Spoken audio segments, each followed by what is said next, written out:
40 দিন পরে ইব্রাহিম নবী অগ্নিকুণ্ড থেকে বের হলেন। এর ভিতরে আমার আল্লাহ সুবহানাহু ওয়া তাআলা ইব্রাহিম নবীর জন্য 40 দিনের ভিতরে একটা জোতালা বাড়ি নির্মাণ করেছে ফিরিস্তার মাধ্যমে।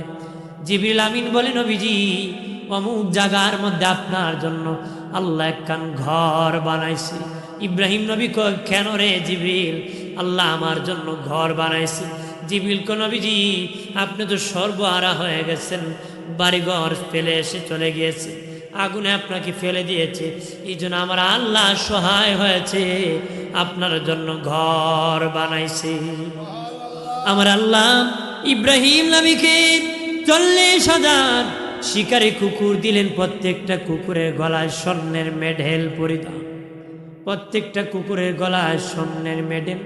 আল্লাহকে, ইব্রাহিম ও ইব্রাহিম, ওই কুকুরগুলা লইয়া তুমি নমরুদের দেশে যাও। কেন যাইবা? নমরুদের গোষ্ঠীর অন্তরে কষ্ট দেওয়ার জন্য। কুকুর নাপাক, ইব্রাহিমের খোদা এত ধনী, ওই নাপাক কুকুরের গলায় স্বর্ণ পরায় দিছে। ইব্রাহিম নবী বাদি কুকুর লইয়া যখন নমরুদের রাজধানীর মধ্যে প্রবেশ করেছি, লোকেরা ভয় পেয়ে পেয়ে বাবা ঘরের মধ্যে বলে দরজা বন্ধ করতেছে, ঘরের ভিতর ঢুকে দরজা বন্ধ করতেছে, লক দিতেছে। একজন আর একজন কয়, দেখ আমার খোদা, আমাদের খোদা ইব্রাহিমকে বাড়ি থেকে দেশ থেকে দেশান্তর করেছে রে। আর দেখ ইব্রাহিমের খোদা কত ধনী, ইব্রাহিমের খোদা কত ধনী। আমরা বিবির গলায় স্বর্ণ দিতে পারি না, আর ইব্রাহিমের খোদা কুকুরের গলায় স্বর্ণ পরায় দিছে। আমার প্রাণে দুস্থ বুজুর্গণী, ও বাবাজি, এর মধ্যে ধৈর্যের পরীক্ষা দিয়েছিলেন ইব্রাহিম নবী। ইব্রাহিম নবী ধৈর্যের পরীক্ষা দিয়েছিলেন। বাবাজি, নমরুদের যুগ ছিল বাবা, নমরুদের যুগ ছিল। নমরুদ খোদা দাবি করত। ইব্রাহিম নবী লালিত পালিত হয়েছিলেন আজর ঠাকুরের ঘরে। ওনার বাবার নাম ছিল তারেক। উনি ইমানদার ছিলেন, কিন্তু বাবা লালিত পালিত হয়েছিলেন ব্রাহ্মণ আজর ঠাকুরের ঘরে। লালন পালনকারীকে আমার আল্লাহ পিতা বলে সম্বোধন করেছে। আজর ঠাকুর ব্রাহ্মণ মূর্তি বানাতো, বাজারে বাজারে মূর্তি বেরত, মূর্তি কি বিক্রি করত। ওই আজরের ঘরেই ইব্রাহিম নবী লালিত পালিত হয়েছিলেন। এই জন্য আজর ঠাকুর নবীর লালন পালনকারী পিতা, জন্মদাতা না, কিনা জন্মদাতা না, হলো লালন পালনকারী পিতা। মারহাবা। হ্যাঁ ভাইরা আমার, খেয়াল করেন ভালো করে। ওই বেঈমান নমরুদ বাবা খোদা দাবি করি, লোকেরা দলে দলে তারে খোদা মানে। বাবাজি খোদা মানে রে, ও বাবাজি। তবে ইব্রাহিম নবী ছোট্ট মানুষ, বাবাজি তাকে খোদা মানে না। সুবহানাল্লাহ। খোদা মানবো, তামাম দুনিয়ার সব মানে, ইব্রাহিমকে আমি মানি না। এটা হলো আমাদের জন্য একটা শিক্ষা, আমাদের জন্য কি শিক্ষা। সবাই যদি বাতিলের পথে চলে যায়, আমি একাই হকের পথে থাকব। এটা আমাদের আব্বা ইব্রাহিম খলিলুল্লাহর শিক্ষা। উনি আমাদের জাতির পিতা, উনি কি জাতির পিতা ইব্রাহিম আলাইহিস সালাম শিখাইছে। দেখ সবাই কইছে তারে খোদা, কিন্তু আমি ইব্রাহিম ছোট্ট কইছি না, মানি না, মানি। একদিন বাবাজি নমরুদ সবাইকে ডেকেছি যে আমার কদমে সেজদা করবা। লোকেরা খোলা মাটি দলে দলে বাবা সেজদা করতে এসেছি, সেজদা করতে এসেছি। আর একজন বলে, সবাই এসেছি, আপনার ডাইরেক্টর আজর ঠাকুরের ছেলে ইব্রাহিম তো আসে নাই। কি আসে নাই? নমরুদের ডাইরেক্টর ছিল আজর ঠাকুর। কি ছিল? আরেকজন কয়, সবাই তো করছে, আপনার ঘরের তো গণ্ড, আপনার ডাইরেক্টর ও আইসা। দেখবেন রাধা বর্ষার সাথে উজির নাজির তাকে তার দালাল টাইপের থাকে। কি টাইপের থাকে? এমপি মন্ত্রীর সাথে যে তাকে, এরা কিন্তু দালাল টাইপের থাকে, ঠিক না? আপনি ভালো মানুষ গেলে দেখবেন সাইড দিত না, দেখা করার সুযোগ দিত না, এটা দালাল থাকে বেশিরভাগই। কি চেয়ারম্যানের সাথে ওই যে গোলাম একটা থাকে এ নিজেই চেয়ারম্যান, ঠিক কিনা? এর বড় চেয়ারম্যানের কি দাম আছে? হের যে হেড এম দাম কত, এগুলো দালা, এগুলো কি ভাইরা আমার খেয়াল করেন ভালো করে। এক দালাল যা বলে নমরুদ তোমার ডাইরেক্টরের ছেলে তো আসে নাই সেজদা করতে। নমরুদ ডাকে কয় বেটা আজর, সবাই আমারে সেজদা করলো, তোমার ছেলেরে আসলো না। তখন আজর ঠাকুর বাড়ি দৌড়ায় গিয়েছে, ইব্রাহিম তুমি রে গেলা না, সবাই আমার খোদারে সেজদা করছে। ইব্রাহিম নবী বাবা আমার শরীরটা ভালো না, আমার স্বাস্থ্যটা কি ভালো না। আমাদের আব্বা শিখেছে কোনো খারাপ কাজে যাইও না, কইছে আমার শরীরটা ভালো না। আজ ওটা কেউ শরীর ভালো না, আর কম্বল গায়ে দিয়ে ঘুমা বাবা, স্বাস্থ্য ভালো না যাইতে। উনি ঘুমাইছে, উনি কি হয়েছে? ঘুমাইছে, শেষ হয়ে গেছে। পরে আরেকজন কয় নমরুদ্রে, কয় না না, তোমার আদর ঠাকুরের ছেলে ইব্রাহিম সুস্থ আছেন তো, এটা ভুয়া কথা। কি কথা? ভুয়া কথা। আদর ঠাকুর বাবাজি বলে না না, আমার ছেলের স্বাস্থ্য ভালো ছিল না। বাবাজি গোলামরা আসিয়া বলে, কয় না না, সে ভালো ছিল। তখন বাবা নমরুদ গুন্ডা বাহিনী পাঠাইছে, যাও ইব্রাহিমকে ধরে আনো। কি আনো? ধরে আনো। আমরা দেশ আয় না যে বিরোধী থাকলে তুই পুলিশ ঘুরায়, কতক্ষণ আগে এক শ্রেণী লোক ফলায় থাকতো, এখন আর এক শ্রেণী ফলায়। এটা তো নিয়ম। এটা কি নিয়ম? জোর যার মূল্যক তার, জোর যার মূল্যক তার। এবারে কত জায়গায় ফলায় ফলায় থাকে। তো ইব্রাহিম নবী বসে আছে সামনে, তো ওরা আসছে, চিনে না, আইসে জিগায় অমুকের ছেলে অমুকের বাড়ি কই। ইব্রাহিম নবীরই জিগায়। শোনেন আমাদের আব্বার বুদ্ধি কেমন ছিল। উনি ছোট্ট মানুষ না, বাবার সামনে ওনাকে বলতেছে অমুকের ছেলে অমুক। ইব্রাহিম নবীরই কইতেছে, ওনারে খুঁজে। উনি মনে মনে আমারই খুঁজে। এখন যদি আমি ইব্রাহিম, ধরে নিয়ে যাইব। ধরে কি যদি আমি ইব্রাহিম না, মিছা কত, ঠিক না? যদি আমি ইব্রাহিম, মিথ্যা হবে। যদি বলে আমি না, হ্যাঁ না, আমি যদি ইব্রাহিম বলে তাহলে ধরে নিয়ে যাবে, আর যদি বলে আমি না, মিথ্যা হবে। তা আমাদের আব্বা কি করছে, যে জায়গায় দাঁড়ায় আছে 3-4 কদম সামনে গেছে, একটু হাইটটা গিয়া একটু আগে তো এখানে দাঁড়ায় আছে, একটু আগে কি এইখানে দাঁড়ায় আছে। আগে ছিল এখানে 3-4 কদম আগ গয়া দাঁড়ায় ইব্রাহিম রে খুঁজেন নিয়ে একটু আগে কেন আছে। সুবহানাল্লাহ, জোরে আমার বানের বাবাজি। আরেকদিন বাবাজি বাহিনী পাঠাইছি ধরে আনার জন্য। বাবাজি ইব্রাহিম নবী ঘরের মধ্যে আছেন, তারা দরজায় ঢুকে গেছে। কয় চলো তোমাকে ধরিয়া আমাদের খোদার দরবারে তোমাকে নিয়ে যাব। ইব্রাহিম নবীকে ধরা লাগবে না, আমি তোমাদের সাথে যাব, আমি তোমার সাথে যাব। এই বেরেটি লাগেন লাগতো না, আমি যাইতেছি। উনি রওনা হলেন। আদর ঠাকুর বাবাজি, ও বাবাজি, তার বাহিনীরা নমরুদের ইব্রাহিম নবীকে ধরিয়া নমরুদের দরবারে যখন আনছে, তখন নমরুদ কয় ইব্রাহিম, সবাই আমারে খোদা মানে, তুমি নাকি খোদা মানো না।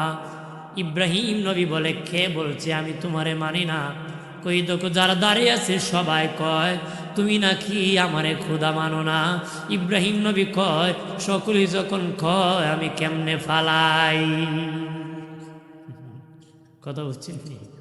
ও সবাই যখন কয় আমি মানি না, আমি কেমনে আর এটা মানি। এইটা ঠিকই কইছে, সত্যি নি, আবার কবু নাকি? আমি তো মানি না। কি মানি না? এখন কয় হে বে যে জাল হে, কি কব না, এই তোমরা সরো, ওর সাথে আমার কথা আছে। এ নিয়ে কইতেছে, বেটা সবাই আমার খোদা মানে, তুই রে মানুষ না রে, মানলে তো সবাই আমার মাইনা নিত। ইব্রাহিম নবী কয় না, আমি মানব না। আমি কি মানব না? কনা কেমনে মানবে না? কন ইব্রাহিম নবী নমরুদকে ডেকে বলেন, অগো নমরুদ, তুমি কি মরবা না? তুমি কি মরবা না? তখন নমরুদ মনে মনে কয়, পোলা তো বেশাবা প্রশ্ন করছে রে, খুদা আবার মরে কেমনে? খুদা আবার মরে কেমনে? জিগা তুমি কি মরবা না? করে কি প্রশ্ন করলো, মর্ম কত তুমি যদি মরে যাওয়া আর আমার যদি রাত্রে কোনো তোমার বন্দার কোনো দরকার হয়, আমার যদি দরকার হয়, আমি যদি তোমার বাড়ি আসি কোনো দরকারে, খোদার কাছে তো দরকার থাকে, বান্দা প্রয়োজন থাকে, আইসা দিকে খোদা মরে গেছে, তখন আমি কার কাছে করি? আমি কার কাছে? তার মানে আমার খোদা যিনি, উনি মরবে, ইনি আছেন, ছিলেন, আছেন, থাকবেন। সুবহানাল্লাহ। যার পাওয়ারের সাথে কারো সম্পর্ক, তুলনা, যার কোনো শুরু নাই, যার কোনো শেষ নাই, যার জীবনে এক সেকেন্ড ঘুমায় নাই। আল্লাহু আকবার। যার জীবনে বাবাজি এক সেকেন্ড ঘুমায় নাই। আল্লাহ কো বান্দা বান্দি কেন ঘুমাই না জানো নি? কারণ কি জানোস নি? রাতের 3টায় যদি তার পেটে ব্যথা হয়, সমুদ্রে আটকা পড়ে যাস। আমি যদি ঘুমায় থাকি, ওই দিন যখন বলবে আল্লাহ সাহায্য করো, বল আমি ঘুমাইলে তোরে কে সাহায্য করবি? তোর কে সাহায্য করবে আমি যদি ঘুমাই থাকি? এই জন্য আমার জীবনে কোনোদিন তোর মায়া আমি ঘুমাইছি। সুবহানাল্লাহ। কথা আমরা তো ঘুমের ছুটে খোদার কথা ইয়াদই নাই, আল্লাহর কথা কি ইয়াদই থাকে না। বেটা যে জাগে বউ ডাক দে ফজরের সময়, নামাজ পড়ো না উঠটা, বেটা বড় বড় চোখ করে চায়, আরেকটা টান দিবে কুরবানি করলি কথা হয়। বেটা কুরবানি করলে বউরে নামাজের কথা কইছি, এরম লোক আছে কি না? অভাব নাই। আবার কয় জান্নাতে যাইব আগে, জান্নাতে যাইব কি? জান্নাত কি মামুর বাড়ি মিয়া কইলি পাওয়া যায়? জান্নাত কামাই করতে হয়। জান্নাত কি? দরুশে পরে সাল্লাল্লাহ।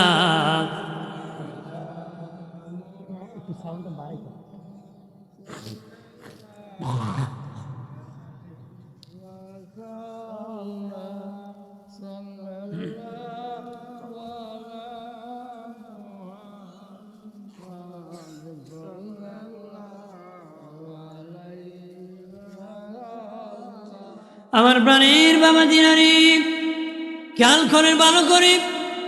ও প্রাণের বাবাজি, ইব্রাহিম নবী যখন চলে গেলেন, নমরুদ বাবা তার জরুরি সংসদ ডাকছে, এমপি মন্ত্রীদেরকে ডাকছে, জরুরত ভাবে এমপি মন্ত্রীদেরকে ডাকছে। ডাকিয়া বলে, ইব্রাহিম ছোট্ট ছেলে আমার বিরুদ্ধে হুঙ্কার দেয়, আমি সেটার প্রতিবাদ চাই, এমন কথা বলেছে বলার মতন না, লজ্জা লেগেছে। তার নাকি খোদা আরেকজন, সবাই আমারে খোদা মানে, সে মানে না। ও এমপি মন্ত্রীরা তোমরা বলো কি করতে পারিস, তাকে কিভাবে প্রতিহত করতে পারি? কি কয়? জরুরি সংসদ ডাইকে কয় তোমরা আমি ইব্রাহিম আমারে মানে না, কিভাবে প্রতিবাদ করতে? একটা বুড়া মন্ত্রী খারইছে, যার মাথায় চুল নাই। বেশিরভাগ আমাদের দেশে বুদ্ধিজীবীদের মাথায় চুল থাকে না, ঠিক না? এক বুড়া একদম বয়স্ক খারইছে, আরে কয় জি খোদা, 2জন খোদা নিয়ে মাই। কয়জন? 2জন খোদা লইয়া মাই। একজন যদি আমরা মাইরে লিতে পারি, তে আর মাইরিত না। নাউজুবিল্লাহ। 2 খোদা লি ইব্রাহিমের আপনার খোদা মান না, আরেকজনের একজন মেরে ফেললি ইব্রাহিম আর খোদা পাইতো না, আপনার তোর মারা যাইতো না, ইব্রাহিমের খোদা মেরে ফেলা যায়। মারলে ইব্রাহিম এমনি আপনার এমনি কি আপনার কাছে। বাবাজি নমরুদ ডেকে বলে, সত্য বলেছ, ইব্রাহিমের খোদারে মেরে ফেলতে হবে, তবে তুমি বলো ইব্রাহিমের খোদা কোথায় থাকে? ওই বুড়া মন্ত্রী দ্বারা কয়, আগে জানলে বলতাম না এই কথায়, ইব্রাহিমের খোদা কোথায় থাকে আমি জানি না। আর একটা মন্ত্রী দ্বারা জানি, ইব্রাহিম বিপদে পড়লে গাছের গোড়ায় যায়, আর আকাশের দিকে হাত বাড়ে কি জানি বলে, মনে হয় ইব্রাহিমের খোদা আসমানে থাকে। ইব্রাহিমের খোদা কই থাকে? আসমানে থাকে। কত মারতিব, কি করতেব? বিশাল লম্বা একটা কিছু মিনারা বানাতে হবে, আর এখান থেকে তীর মারতে হবে আসমান। কি মারতে হবো? তাহলে ইব্রাহিমের খোদা মেরে ফেললে ইব্রাহিম এমনি ঘুরে ঘুরে আসবে। এমনি কি বাবাজি খেয়াল করেন ভালো করে, বিশাল বড় মিনারা বানাইছি, যত ইট আছে বাবা, পাথর আছে, সব দিয়ে উঁচু করে মিনারা বানাইছি। বাবাজি একজনকে মানে শিক্ষা দিয়েছে, ওই লোকটাকে তীর মারা শিখাইছে, সে যেন আসমানে তীর মারে। ওপরে উঠিয়া তীর মারা শুরু করছে। বাবা তীর মারতেছে। আল্লাহ কয় জিবরাইল, সে তীর মারে আমাকে মেরে ফেলার জন্য, তুমি একটা তীরের মধ্যে রক্ত লাগায় দাও।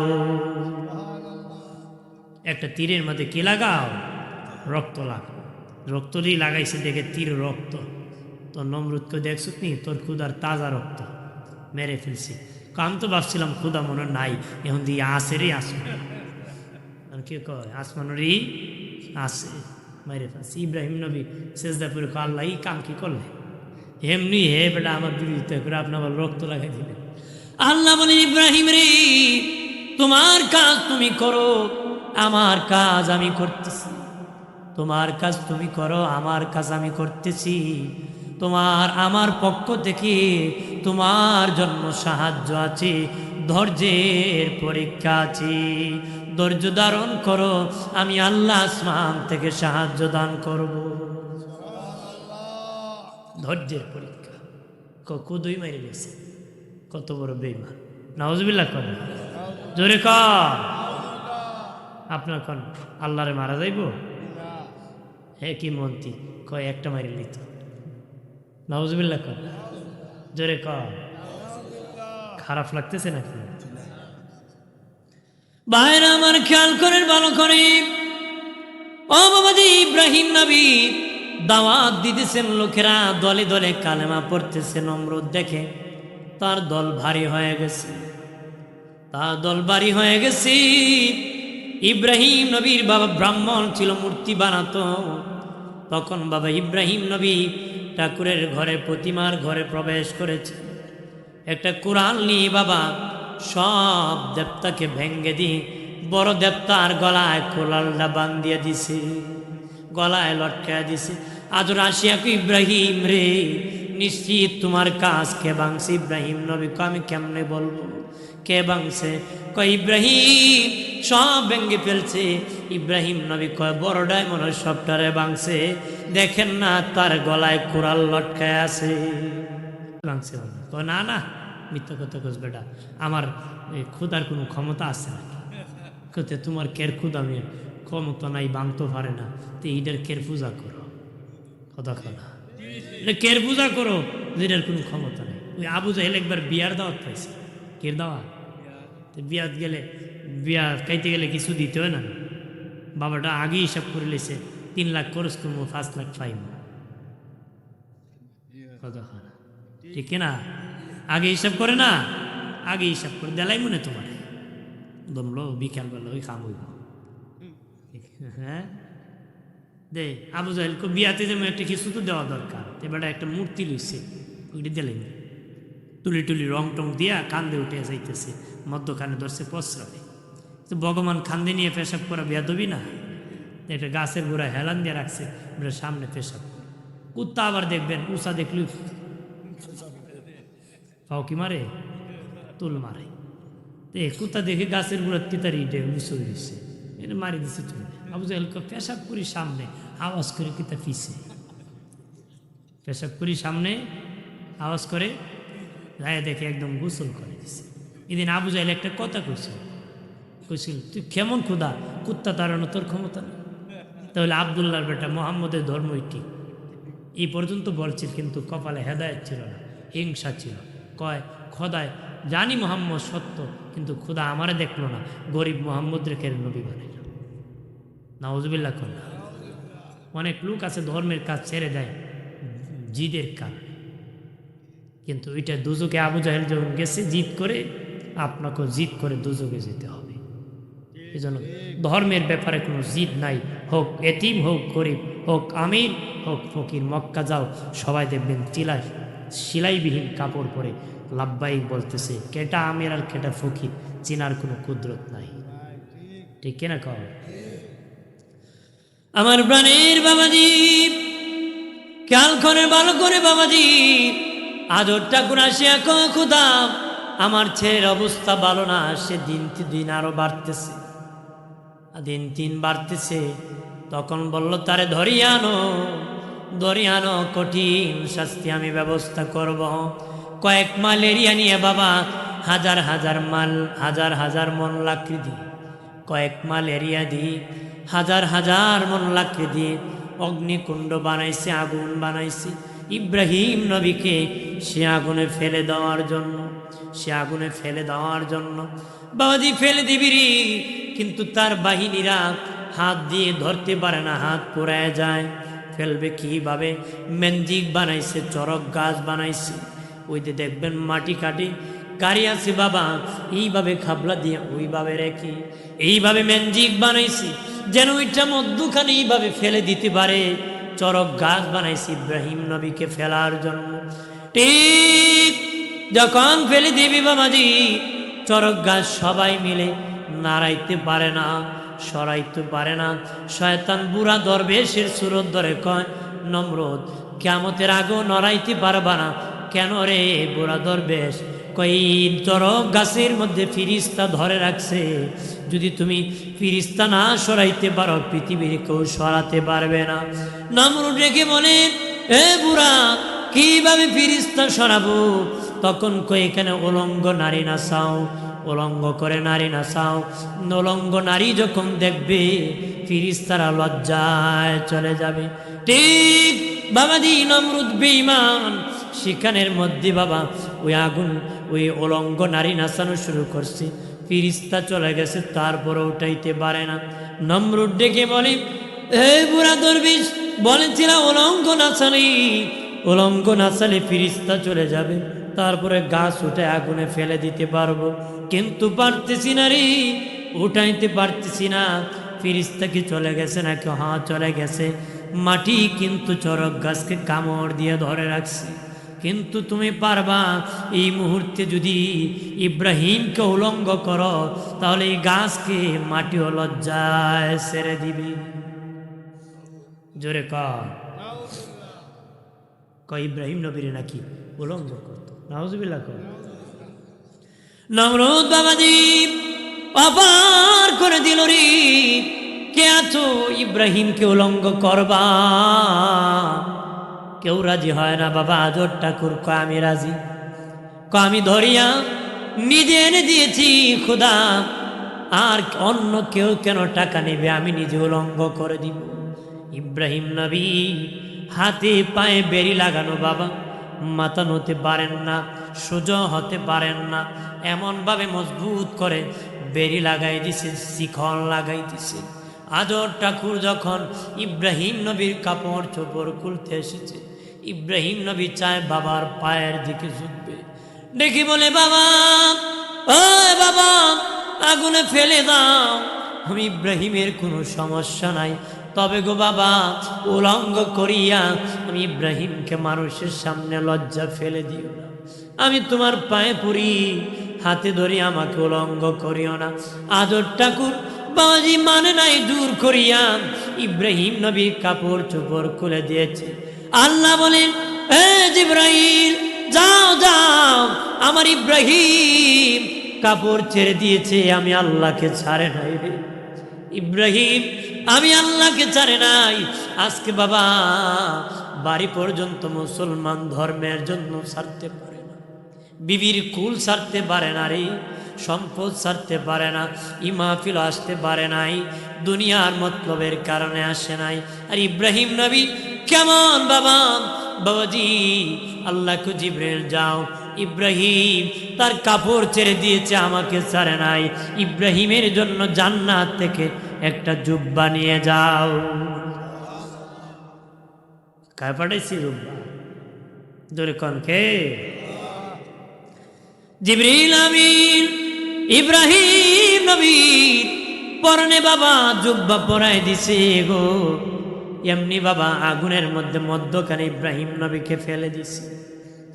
আল্লাহ কো আগুন রে, ও আগুন তুমি আমার ইব্রাহিমের জন্য এয়ার কন্ডিশন হয়ে যাও, আরামদায়ক হয়ে যাও। আল্লাহ যদি তো ঠান্ডা হয়ে যাও, বেশি ঠান্ডা মানুষ সহ্য করতে, বেশি গরমও সইতে পারে না, আল্লাহ কাছে আরামদায়ক। ইব্রাহিমের জন্য যেভাবে শান্তি হয় এইভাবে হয়ে যেত।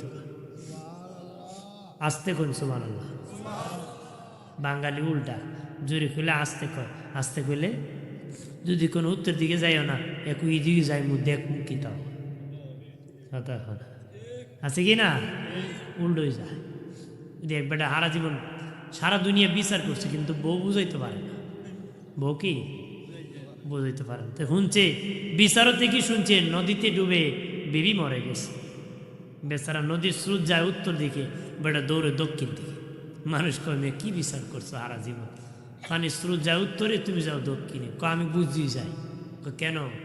কয় কই আমার বউ হারা জীবনে আমার উল্টা গেছে। ময়ূর আজকে উল্টোই যাইব, এটা বাইলে যেত না। ময়ূর কি এটা পানির বেলে যেত না, এটা আজকে উল্টা যাইব। এই জন্য আমি উল্টা খুঁজতেছি। উল্টা কি? আমরা উল্টা জাতি, বাইলে কয় না উল্টা কয়, বাইলে কয় না উল্টা কয়। এই জন্য আমাদের কি জান্নাতের বাইলে থাকতে, জান্নাতের পথে থাকতে হবে। উল্টা পথে হাঁটলে দোজখে যেতে হবে। বাবা কইছে পথে গেলে ভয় আপনি বাদ দিতে হবে, যেদিকে নিরাপদ বলেছে সেদিকে যেতে হবে। মারহাবা কর। আমার প্রাণের বাবাজি, অদুস্থ বুজুর্গরা খেয়াল করেন, ইব্রাহিম নবীকে যখন আগুনে ফেলে দিছে, ইব্রাহিম নবী হাঁটতেছে, আগুন পোড়ায় না। ইব্রাহিম নবী চেয়ে চেয়ে কয়, বাহির থেকে ভিতরে আমার বড় আরাম। উনি 40 দিন আগুনের ভিতরে থেকেছেন, ওনার একটা পশম পর্যন্ত আগুন পোড়ায় নাই। 40 দিন থাকছে। কয়দিন? যে নমরুদ কিছুক্ষণ পরে আগুনের দ্বারা আয় আয় দেখি ইব্রাহিম নিয়ে চলছে। কয় ইব্রাহিম কি খবর? ইব্রাহিম নবী আগুনে ঘুরতেছে, এত মনে মনে যে পুরে সারকার হয়ে যেতেছে। পরে কি সারকার হঠাৎ করে দেখি ইব্রাহিম নবী দাঁড়ায় গেছে এর সামনে। কয় তুমি কেমন মেয়ে, তোমার আগুনও ফুরায় না। তুই এমন বাড়াবার চোখ বেড়া, তোর আগুনও ফুরে না। এমন বাড়াবার চোখ, আগুনও তোর ফুরে না। 40 দিন পরে ইব্রাহিম নবী অগ্নিকুণ্ড থেকে বের হলেন। এর ভিতরে আমার আল্লাহ সুবহানাহু ওয়া তাআলা ইব্রাহিম নবীর জন্য 40 দিনের ভিতরে একটা জোতালা বাড়ি নির্মাণ করেছে ফিরিস্তার মাধ্যমে। জিবরিল আমিন বলে, নবীজি অমুক জায়গার মধ্যে আপনার জন্য আল্লাহ একখান ঘর বানাইছে। ইব্রাহিম নবী কয়, কেন রে জিবরিল? আল্লাহ আমার জন্য ঘর বানাইছে। জিবরিল কয়, নবীজি আপনি তো সর্বহারা হয়ে গেছেন, বাড়িঘর ফেলে এসে চলে গিয়েছে, আগুনে আপনাকে ফেলে দিয়েছে, এই জন্য আমার আল্লাহ সহায় হয়েছে, আপনার জন্য ঘর বানাইছে। ভাইয়ের আমার কাল করে ভালো করে, ও বাবাজি ইব্রাহিম নবী বাবা এখানে থাকতেছেন। আমার আল্লাহ ইব্রাহিম নবীকে 40,000 শিকারী কুকুর দিলেন। আমার আল্লাহ ইব্রাহিম নবীকে 40,000 শিকারী কুকুর দিলেন। প্রত্যেকটা কুকুরের গলায় স্বর্ণের মেডেল পরিধান, প্রত্যেকটা কুকুরের গলায় স্বর্ণের মেডেল। আল্লাহকে ইব্রাহিম ওই কুকুরগুলা লইয়া তুমি নমরুদের দেশে যাও। কেন যাইবা? নমরুদের গোষ্ঠীর অন্তরে কষ্ট দেওয়ার জন্য।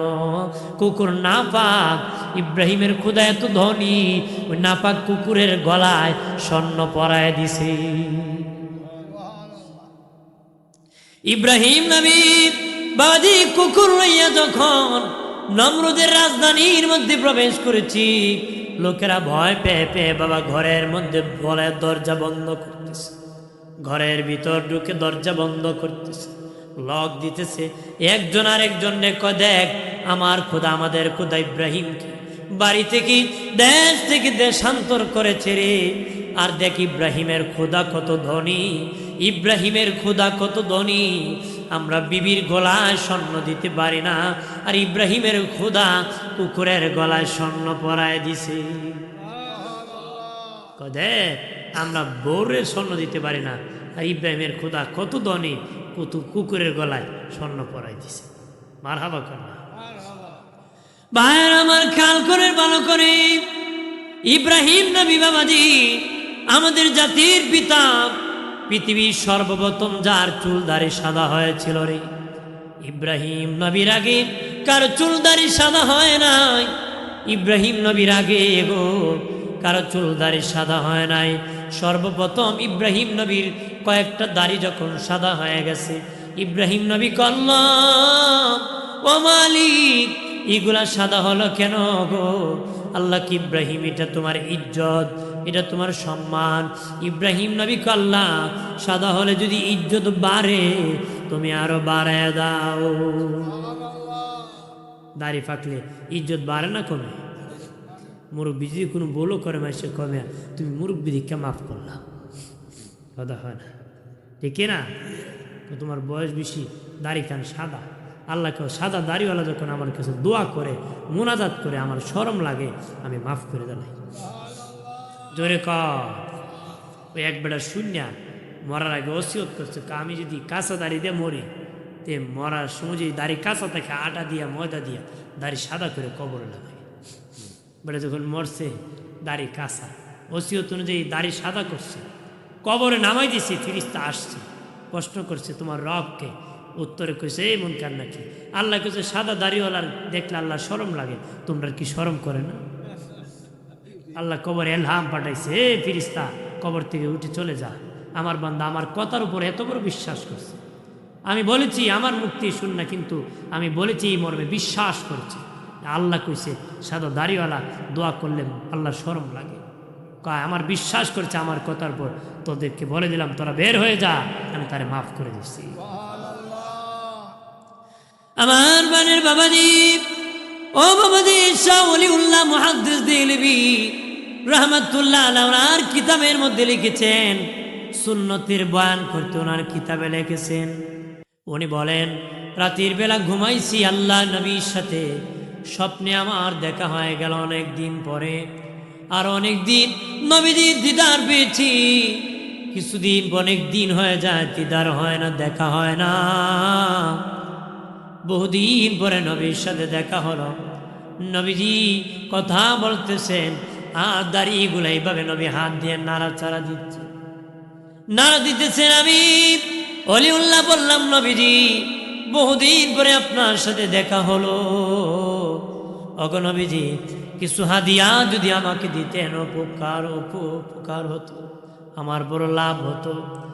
তখন ওলিউল্লাহ মুহাদ্দিস দেহলভী বলেন, নবী হাতগুলা নাড়াচাড়া দিতেছেন, দাড়িগুলা হাত দিয়ে, এমনি নবীর 3টা কাঁচা দাড়ি, কুকরি দাড়ি কুলে হাতের মধ্যে এসে গেছে। নবী হাতে লইয়া আমি ওলিউল্লাহকে উপহার দিয়ে দিছি। নবী কয়, না ওলিউল্লাহ, তোমারে আমার দাড়িটা উপহার দিতে। কন্যা সুবহানাল্লাহ। শাহ ওলিউল্লাহ মুহাদ্দিস দেহলভী বলেন, আমি শক্ত করে হাত দিই, মুঠ করে শক্ত করে ধরলাম, ঘুম থেকে উঠিয়া দেখি সত্যই আমার হাতের মধ্যে নবীর দাড়ি, কুকরি কালো দাড়ি। আমি খুব প্যাকেট করলাম যতন করিয়া, আমার পকেটে ঢুকে যখন বাহির হলাম, উনি বলে দেখি কোনো ছাতা নেই নাই, কিন্তু আসমানের সূর্য মাথা লাগে না, ছায়া লাগে। ছাতা নিলে যেমন ছায়া লাগে, আমি ওলিউল্লাহর মাথায়ও ছায়া লাগে। উনি বলে এরপরে আমি ঘরে যাইয়া নবীর দাড়ি মুবারক ঘরে রাখি, আবার বের হলাম, দেখি আবার সূর্য লাগে, আবার আমার মাথায় সূর্য লাগে। যখন আবার ঘরে গিয়ে আবার নবীর দাড়ি মুবারক পকেটে নিলাম, আবার দেখি সূর্য লাগে না রে। শাহ ওলিউল্লাহ মুহাদ্দিস দেহলভী বলেন, সুন্নতের বয়ান করতে বলেন নবীজি ঝরে গিয়েছি, দাড়ি মুবারক যদি আমি ওলিউল্লাহর পকেটে থাকলে দুনিয়ার সূর্যের আলো লাগে না, দুনিয়ার সূর্যের রৌদ্র লাগে না, ছায়া লাগে। যদি তোমাদের মুখে নবী দাড়ি লাগাতে পারো, দাড়ি রাখতে পারো, নবীর সুন্নত, হাসরের মাঠে সূর্যের আলো তোর মাথায় লাগবে না। হাসরের মাঠে ওই সেদিন সূর্যের তাপ তোমার মাথায় লাগবে না রে। বাবাজি খেয়াল করেন ভালো করে, ও বাবাজি, সর্বপ্রথম ইব্রাহিম নবীর দাড়িগুলা সাদা হয়েছিল রে বাবাজি। ইব্রাহিম নবী তখন নমরুদ বলল, ও ইব্রাহিম, তোমার সাথে যুদ্ধ হবে, খোলা মাঠে আসো, খোলা মাঠে তোমার সাথে যুদ্ধ হবে, এমনি নয়, খোলা মাঠে যুদ্ধ হবে। চলে গিয়েছে বাবাজি, খোলা মাঠে চলে গিয়েছে, হাতি নিয়ে এসেছে, হাতি যুদ্ধ হবে। বাবাজি হাতিও মানে কারে, যেরকম কারে মানে, হাতি আল্লাহরে মানে না নমরুদের খোদা মানে? কারে আল্লাহ মানে? আল্লাহ। হাতিকে আল্লাহ অনুমতি দেন, ফা দিয়ে আমি ফারায়া শেষ করি। ফা দিয়ে কি ফারায়া? আল্লাহ বলেন হাতিরে এত বড় জানোয়ার দিয়ে আমি যুদ্ধ করব না, আমি আরো ছোট্ট জানোয়ার চাই, আরো ছোট্ট পাখি কয় আল্লাহ অনুমতি দো, আল্লাহ কয় আরো ছোট্ট কিছু মশার গোষ্ঠী কয় আল্লাহ অনুমতি দেন, আমরা করব যুদ্ধ। মশা মশা মশাকে কয় আমরা করব যুদ্ধ, অনুমতি দেন। কি দেন? অনুমতি দেন। আল্লাহ বললেন ঠিক আছে আমি অনুমতি দিয়ে দিলাম। নমরুদের গোষ্ঠীকে মশা দৌড়ানো শুরু করছে। মশা কল্লা আমরা আল্লাহকে পারবানি? কল্লা পারবো, জিন্দা মানুষকে আমরা স্যালান লাগায় রক্ত ফাঁস করি। কি করি? আমি বসে রেছি, সুই ঢুকিয়ে রক্ত রয়ে যায়। মশার এত ফাহা, এমন সুই আল্লাহ দিছে। মশা কল্লা অনুমতি দেও, 12টা বাজাই। আল্লাহকে অনুমতি দিলাম। মশার ফালদন ধরছে, নমরুদের গোষ্ঠী দৌড়ানো শুরু করছে। শেষে এক লেঙ্গা মশা আল্লাহর কল্লা আমি আইছিলাম বহুত কষ্ট করে। কি কর? আল্লাহ আমি বহুত কষ্ট করে আসছি। আল্লাহ এত দেরি হইল, কামনুর লেংরা আইতে দেরি হয়েছে। আল্লাহ আমার একটা কাজ দেন, আমার একটা কাজ দেন। আল্লাহকে তোর বড় একটা কাজ দেন, তুই নমরুদে ধরতে পারবি না, খুব পারবো। কে ধরবো? বাবাজি ল্যাংড়া মশা বের হয়েছে রে, বের হইয়া নমরুদের নাক দিয়া মাথায় ঢুকে গেছে, ঠিক জায়গায় বসে গেছে, ঠিক জায়গায় বসে গেছে। নমরুদের মগজের ভিতর ঢুকি বাবা কুসা মারে, নমরুদ ফাল মারে। কি মারে? ফাল মারে। এখানে সুই মারলে ব্যথা হয় না, আর মগজে যখন সুই মারে খবর করে দিব কতক্ষণ। এই ফাল মারছে, ডাক্তার খবর দিছে, ডাক্তার এসে মেডিসিন দিয়ে কাজ হইতো, কি হইতো না? যে রোগে ধরছে কত মেডিসিন দিছে, কাজ হয় না। বেটা ডাক্তারের আমার মাথায় একটা তাপড় দেয়, ডাক্তার না তাপড় দিছে, কয় না আরাম লাগে আরেকটা দে, কি দে আরেকটা দে। ডাক্তার দিতে দিতে আমি তো আইসি মেডিসিন দিতাম, তোমার মাথায় তাপড় দিবার লে আইসি নাকি? কি দিবার লিয়া? ডাক্তার কারো মাথা তাওয়াইব বই। ডাক্তার আমি আইসি আমার মেডিসিন দিব, তোমার মাথা তাপড় দেন তো আমি আইসি না। কয় বেটা দে, না আমি পারতাম না। কামলা আন। হ্যাঁ কামলা। কি কামলা? রোজের কামলা। সকাল থেকে বিকাল খালি আমার মাথার মধ্যে তাবড় দিব। কি দিব? তাবড় দিব। এর কাজ এইটা। কামলা বাহিনী আইসা মাথার মধ্যে তাবড়ায়। হাতের চামড়া কিন্তু, মাথার চামড়া কিন্তু গাঢ় শক্ত। যদি মাথা ইবা দিয়ে হাতে ব্যথা, হাতে কি কিতাবে লাগছে এদের হাতে ব্যথা শুরু হয়েছে। মনে করেন আসরের সময় রোজ শেষ হইব, জ্বরক তো কার পারতাম না। বেতন দিয়ে রাখছে, বেতনও লাগতো না, যাও যাই গিয়া। বেতনও দিতা, বেতন লাগতো না বাবা, যে বেদ না আমরা পারতাম না। কত হইলে একটা কিছু লয়ে বাড়ি দে। কি পাইতো? ওর সামনে কি আছে তাড়াতাড়ি বাড়ি দে। দেখে সামনে জুতা আছে। কি আছে? জুতা আছে। জুতা লইয়া চালাইছে বাড়ি। জুতা লইয়া কি আল্লাহ কেমন জানে? জুতা কার? নমরুদের। টাকা কার? বাড়ি খায় কে? সব নমরুদের। টাকাও নমরুদের। কামলা যে দিতেছে টাকা, নিজের টাকা দিয়ে কামলা, নিজের কামলা, নিজের টাকা, নিজের জুতা, তার মাথায় বাড়ি। ব্যবস্থা করছে কে? জোরে কোন কে? আমার প্রাণীর বাবাজি, এইভাবে নবীগণ ধৈর্যের পরীক্ষা করেছি। নবীজি বলেন আমি একদিন স্বপ্নে দেখলাম হাসরের মাঠ কায়েম হয়ে গেছে। একজন নবীর 2 জন উম্মত, আর একজনের 4 জন, আর একজনের 10 জন, আর একজন 40 জন।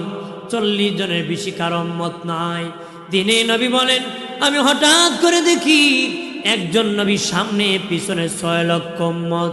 6 লক্ষ উম্মত। আল্লাহকে বললাম আল্লাহ উনি কে গো? কে?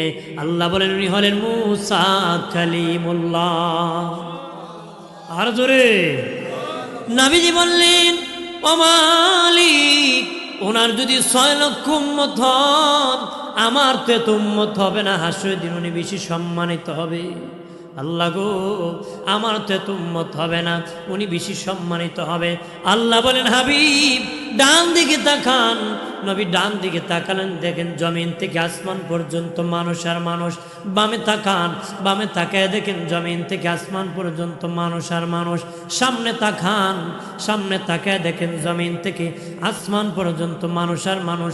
পিছনে তাকান, নবী দেখেন জমিন থেকে আসমান পর্যন্ত মানুষ আর মানুষ।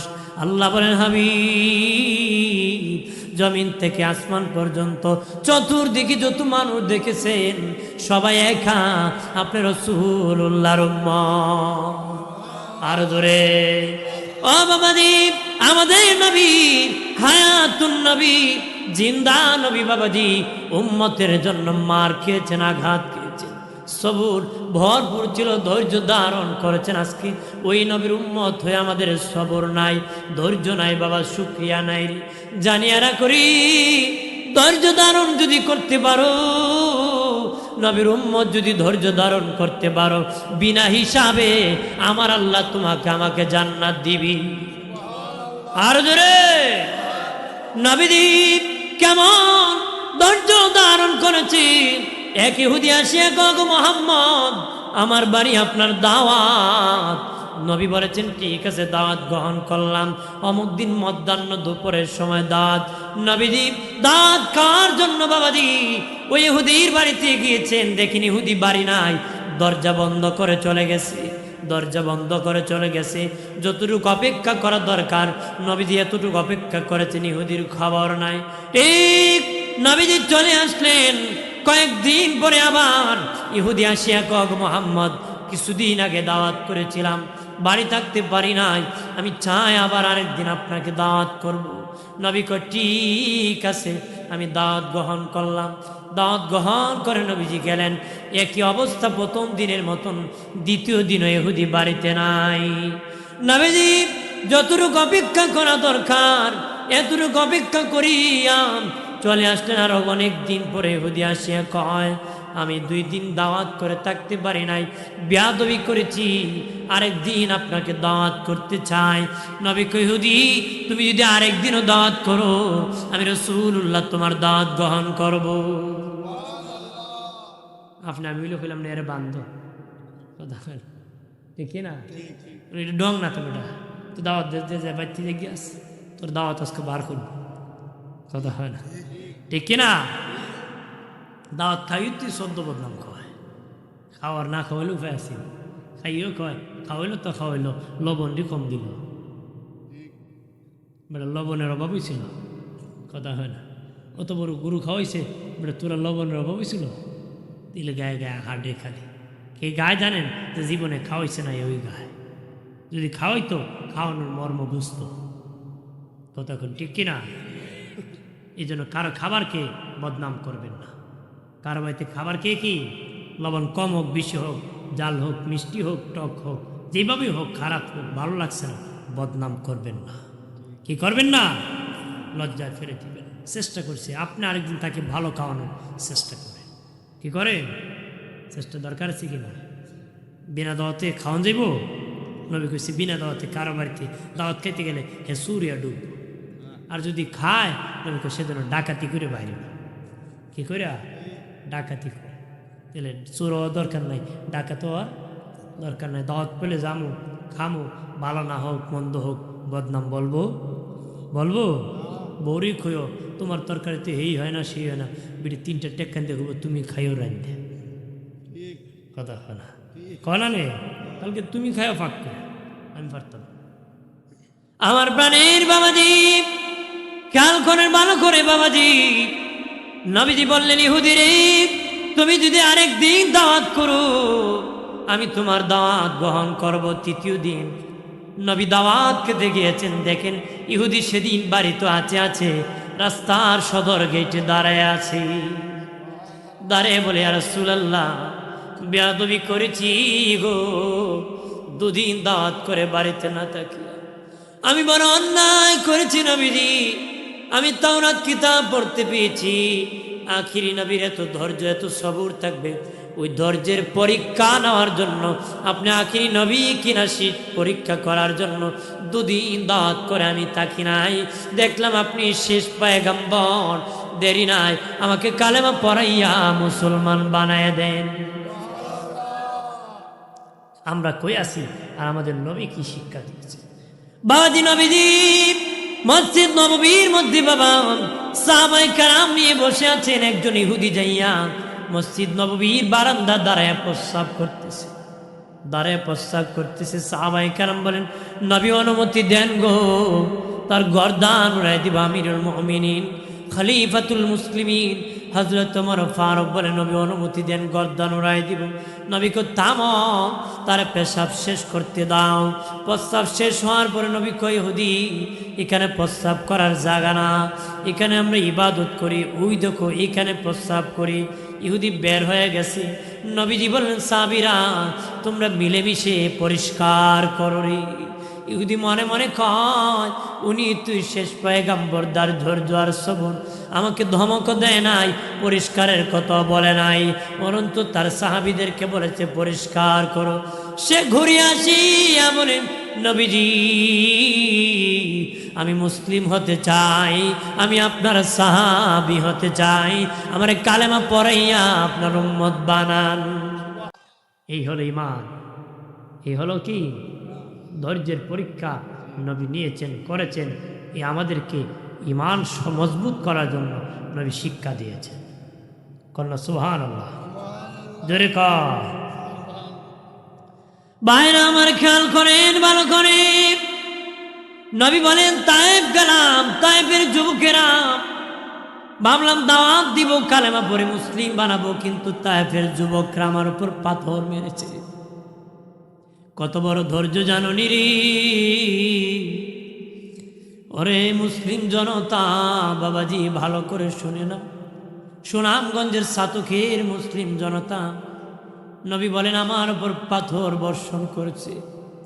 পাথরের আঘাতে আমার রক্ত মুবারক বের হয়ে গেছে। রক্ত যেতে যেতে আমার জুতা মুবারক পা জমাট লেগে গেছে। আমি রাসূলুল্লাহ কয়েকবার বেহুশ হয়ে পড়ে গেছি, আবার হুশ আসলে তারা পাথর মারছে। নবীজি একদিন অন্ধকার রাত্রির বেলা আম্মাজান আয়েশার হুজরায় বসে বসে বিনায়া বিনায়া নবী কাঁদতেছে। মা আয়েশা বলেন, নবীজি দেখলাম পিঠ মুবারকে কিছু কালো দাগ লেগে আছে। বললাম, নবীজি ওই কালো কালো দাগগুলো কি গো নবী?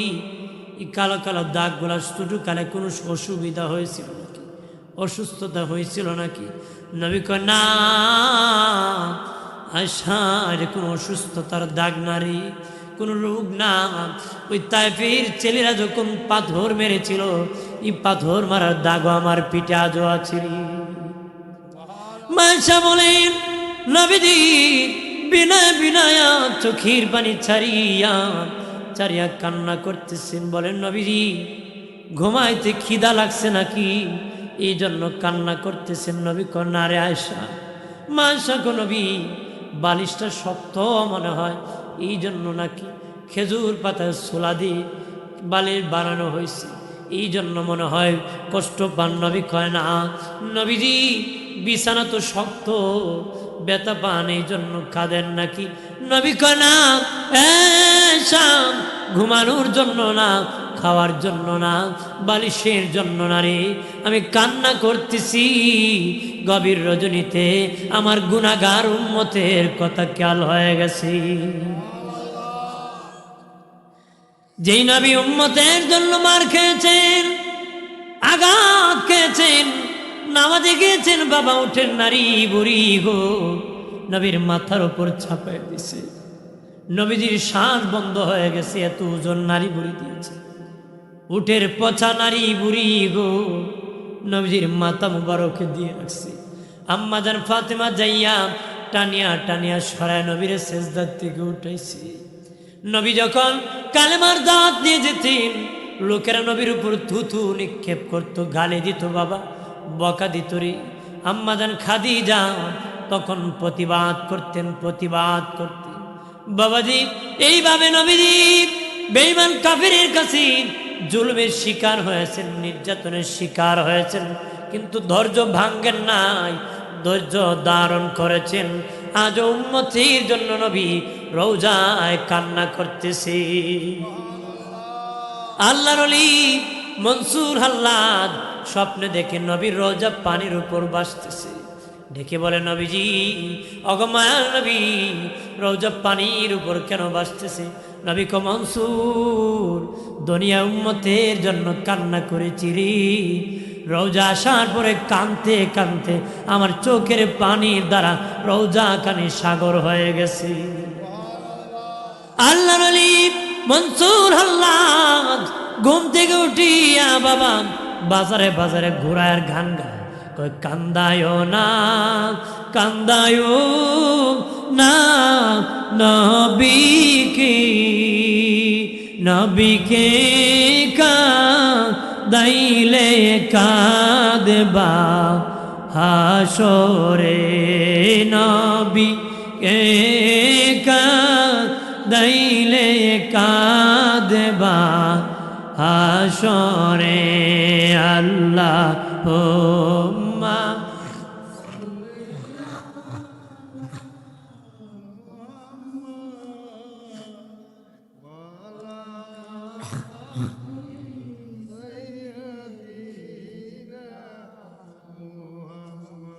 আদওয়ালা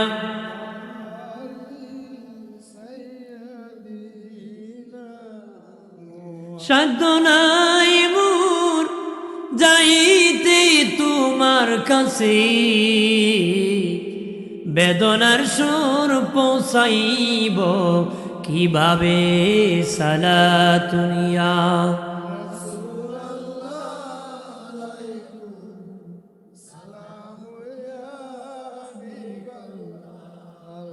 কুম সালাত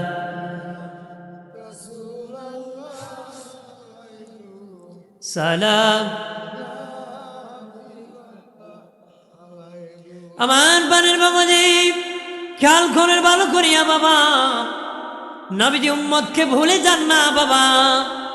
বাবাজি যত কষ্ট এসেছে নবী উম্মতকে ভুলেন নাই বাবাজি। আল্লাহ বলেছেন নবী আরশে রেখে যাব, উম্মতের মায়া নবী আরশে যান নাই। উম্মতের মায়া কি? আরশে যান নাই। আল্লাহ কেছেন আরশে আপনাকে রেখে দিব, নবী আরশে কি যান নাই, জমিনে থাকবো, আমার উম্মত আমার সাথে সাক্ষাৎ করবো। ধরে বাবাজিরা রে, নবীর দেখানো পথে হাঁটুরি, নবীজির দেখানো পথে হাঁটু। নবী বলেন, উম্মতেরা, ও উম্মতেরা, জাহান্নামকে তোমরা ভয় করো, দুজককে ভয় করো, জান্নাতের আশা করো রে। হ্যাঁ আমার উম্মতেরা, যে জিনিস তোমরা খেতে পারবা না, যেখানে খেতে পারবা না সেখানের মধ্যে জমাইবা না, যেখানে তা খাইবা সেখানে তোমরা জমাইবা। নবী বলেন, যেখানে থাকবা না সেখানে বাসা বাড়ি বানাইবা না, যেখানে থাকবা সেখানে বাসা বাড়ি বানাইবা।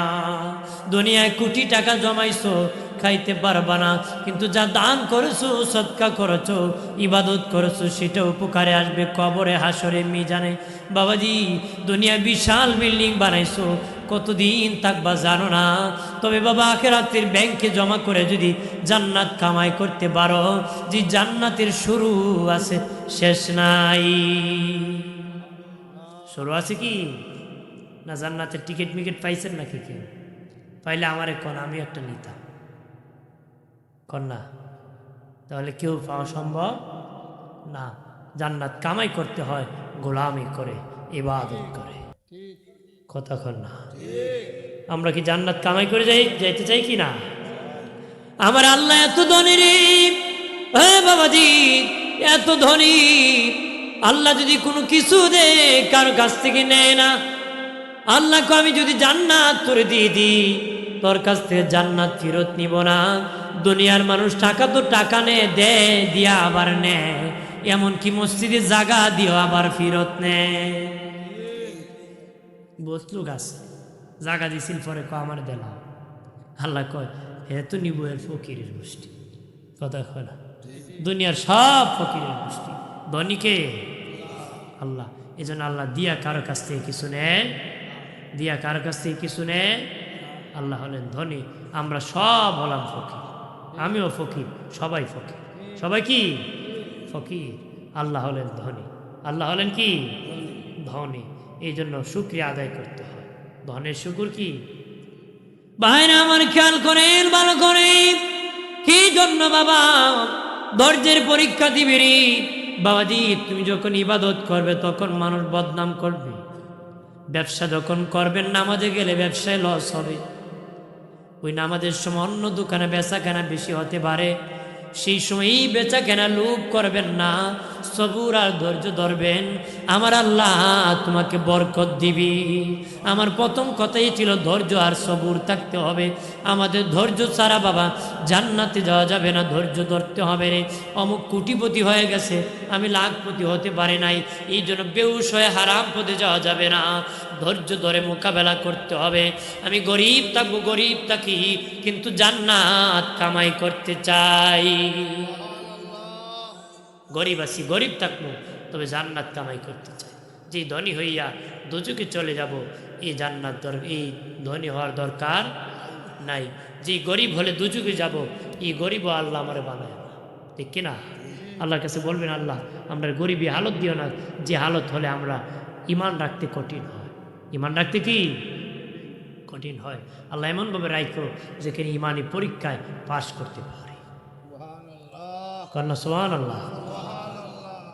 এই জন্য বলে দিই ও বাবাজি, এই জন্য ইমাম গাজ্জালী রহমাতুল্লাহ আলাইহি বলেন, লুকিং গ্লাস, আয়নার দিকে তাকাও, সুন্দর চেহারা দেখার জন্য তাকায় না, তাকায় দেখো কালো দাগ, কালো চুল সাদা হয়ে গেছে, কালো দাড়ি সাদা হয়ে গেছে, চেহারার মধ্যে লবণ্যতা এসে গেছে। তাল গাছে তাল পাকলে গাছে থাকে না, জোনা নাইকেল গাছে থাকে না। বান্দা তোর পাকা ধরেছে, দুনিয়া তাকার জায়গা না, দুনিয়ার তাকার জায়গা না। ইমাম জালালউদ্দিন রুমি বলেন, পৃথিবীর মানুষ কান্নার জিন্দেগি বানাও, কানতে কানতে জিন্দেগি কাটাও, চোখের পানি চারিয়া জিন্দেগি কাটাও রে। কান্তি কান্তি যদি জিন্দেগি কাটাতে পারো, কবরে গেলে এমন হাসি দিবা, হাসির শুরু আছে শেষ নাই। জিন্দেগি তামসার জিন্দেগি করলে, সিটিং বাজি ডিগবাজি জিন্দেগি করলে, কবরে গেলে এমন কান্না দিবা যে কান্নার শুরু আছে শেষ নাই। এই জন্য আল্লাহকে ভয় করি, কঠিন পরীক্ষা আসলে মোকাবেলা করব। ঘরে খাবার থাকলে পেট ভরে খাবো, বেশি করে শুকরিয়া আদায় করব। ঘরে খাবার নাই বাবাজি, সবর করব, ধৈর্য ধারণ করব। ঠিক আছে মা বোনরা, আপনার স্বামী যদি ভালো খাবার না আনতে পারে, ধৈর্য ধৈর্য সবর করো। অনেক বিবি আছে সুখের দিনে খুব আদর করে, দুঃখের দিনে গালি মারে, কথা বলা। মাগো সুখে দুঃখে স্বামীর পাশে থাকলে তোমারও মঙ্গল, স্বামীরও মঙ্গল, তোমারও লাভ, স্বামীরও কি লাভ আছে। অনেক মাও তো আছে, যে ছেলের টাকা বেশি আছে, ওই ছেলের নাতি ছেলেদেরকে আদর করে বেশি, বাইরে ভাই কুলে লয় চুমু খায়। আর যে ফুলার টাকা নাই, এর ছেলে মেয়ে দেখলে দূর দূর করে তাড়াই দেয়। কথা আছে কি না? এই অভ্যাস ছাড়তে হবে। নাতিদেরকে আদর করা কার সুন্নাত? নবীর সুন্নাত। কার সুন্নাত? ছেলে গরিব হতে পারে, আপনার নাতির তো কোনো দোষ না। নাতির দোষ আছে? দোষ না। এই জন্য মা বোন টাকা দেখলে ছাতা মেলাবেন না, বেশি বাড়লে সমস্যা আছে। বেশি বাড়লে কি? আল্লাহকে ভয় করতে হবে। অতি চালাকির কি গলায় ধরে না। বেশি চালাকি ভালো, বেশি চালাকি কি ভালো না। কানতে কানতে জিন্দেগি কাটান, দেখবেন কাজে লাগবে, ঠিক কিনা বলে? আর যদি বাবাজি ডিগবাজির জিন্দেগি করবি, হাসরের দিন যখন জাহান্নামী হয়ে যাবেন, তখন সব জাহান্নামীরা আল্লাহর আদালতে ইবলিসের বিপক্ষে মামলা দিবি, শয়তানের বিপক্ষে মামলা দিবি। তখন আমার আল্লাহ সব জাহান্নামীকে হাঁটাইয়া জাহান্নামের মেন গেটের দরজায় নিয়ে যাবে। জাহান্নামের মেন গেটের মধ্যে যখন যাবি, তখন মেন গেটের উপরে দিয়া আগুনের শিখার উপরে ইবলিসকে দাঁড় করাইয়া দিবি। তার দুলাভাইয়ের কাছে লইয়ে যাইব। এটা আমার শেষ কথা। কার কাছে নিয়ে যাইব? শয়তানের কাছে। শয়তানের দাঁড় করাইব ওই জাহান্নামের মেইন গেটের আগুনের শিকার উপর। আল্লাহ বলবেন, ইবলিস সত্যি কি তুই আমার বান্দা বান্দিকে ধোঁকা দিয়ে জাহান্নামী বানাইছ? ইবলিস বলবে, আল্লাহ গো, ও মালিক, তোমার বান্দা বান্দিরা তুমি খাওয়াইছো, আমি খাওয়াই নাই। কিন্তু তুমি খাওয়ানোর পরও তোমার কথা শুনে নাই, আমি খাওয়াই নাই, আমার পিছন সারে নাই। কথা আছে কি না? আমি তোকে বলতো বহুত লোক আছে, এরা দেখলো শয়তান আসে, বাবা তুমি যে উস্তাদ, বাবা তুমি আমার সে আরো বড় উস্তাদ। কথা কয় না? মনে কর আল্লাহ এর বানাইছে তাতে আমার বানাই না। এমনও শয়তান আমরা সমাজে আছে। কথা কয় না? আছে কি না? খালি দেখ নামে মুসলমান, না কামে না দেখতে, কোনো কিছুই মুসলমানের সুরত নাই। তে কি করছে তখন আল্লাহ ইবলিসকে খুব সত্যি দুকাতি সদ ইবলিস খুব, আল্লাহ তুমি আর শীতের মৌসুমে কত ফল খাওয়াইছো, সবজি খাওয়াইছো, বর্ষার সময় মাছ খাওয়াইছো, শাক দিছো, হাঁটা চলাফেরার ক্ষমতা, হায়াত, রিজিক সব তুমি দিছো, আমি কিছু দেই নাই। ওরা আমার কথা শুনছে, কিন্তু তুমি দিছো তোমার কথা শুনে নাই। ওরা আমার মুরিদ, ওরা আমার সাথে দুজকে দিয়ে দেন। আল্লাহ তখন দিবে, এই সত্যি কি তোরা ওর কথা চলছস নাকি? তখন দুজকিরা মাথা নত করে ফেলবে। আল্লাহ ফিরিস্তাদেরকে বলবেন, পিটায় পিটায় হেসকা টানিয়া জাহান্নামে নিক্ষেপ করে দাও। নাউজুবিল্লাহ করলাম। জাহান্নামে যাওয়ার পরে তারা এসকে এসকি করবে, দৌড়াদৌড়ি করবে, নাচানাচি করবে, হেলবে দুলবে। আল্লাহ বলবেন আর হেলা দোলার ক্ষমতা নাই, নড়াচড়া করা যাবে না। শক্ত করে তাদের হাতে রশি বাঁধরে, শিকল বাঁধো, কের মধ্যে বাঁধবা? আল্লাহ আমার জাহান্নামে বড় বড় খাম্বা আছে, খাম্বার সাথে তাদেরকে বাঁধিয়া আগুন লাগানো হবে। একটু চিল্লায় বলে নাউজুবিল্লাহ। খাম্বার সাথে বান্ধা লাগে। আপনার কোন যাত্রা বেড়া নাচতেছে হেরে লাগাইব না আপনারে লাগাইব? মাহফিলও যে আইসে হেরে লাগাইব না যাত্রা গানও যে নাচে হেরে লাগাইব? হ্যাঁ, নেক কাজ যে করে হেরে না, যে শয়তানের প্রতি চলে হেরে লাগাইব আগুন। কথা হয় না? এখানে যদি গান হইতো জাগা হইতো? কথা হয় না? দাদা আইল নে, নাতি আইল নে, ফুতো আইল নে, 80 বছর দাদা মুখ 5টা বাম দিল না, এবার দিয়ে বেটা জন না বুড়া চিনে গেল না, বেটা ফাল দিল না খালি। হ্যাঁ।